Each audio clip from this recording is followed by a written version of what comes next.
টটেনহ্যামের স্বপ্ন ভঙ্গ করে প্রথমবারের মতো উয়েফা সুপার কাপের শিরোপা জিতল পিএসজি।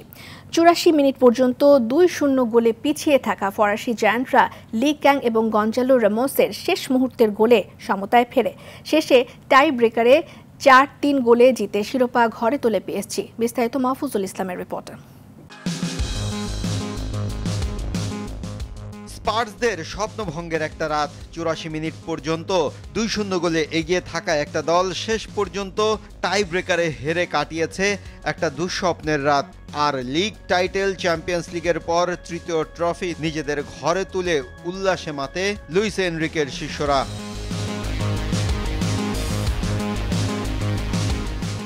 ম্যাচের প্রথম ঘন্টায় সুবিধা করতে পারেনি পিএসজি।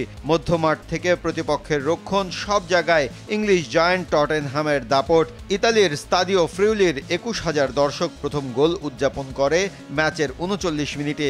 ভ্যান ডি ভ্যানের গোলে এগিয়ে যাওয়া টটেনহ্যাম দ্বিতীয় গোলটি পায় ৪৮ মিনিটে।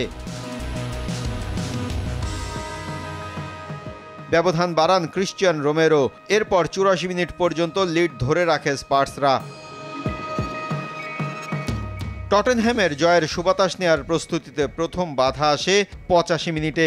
লি ক্যাংয়ের গোলের ব্যবধান কমায় পিএসজি। ফরাসি জায়ান্টরা ম্যাচের শেষ বাঁশি বাজার ঠিক আগে ডেম্বেলের অ্যাসিস্টে গঞ্জালো রামোসের গোলে সমতার উদযাপনে মেতে ওঠে। নাটকীয়তায় ভরা ফাইনালের শেষটা নিজেদের করে নেয় পিএসজি। টাই ব্রেকারে ৪-৩ গোলের দারুণ জয়ে শেষে উদযাপনে মেতে ওঠে এনরিকের শিষ্যরা। মাহফুজুল ইসলাম, RTV।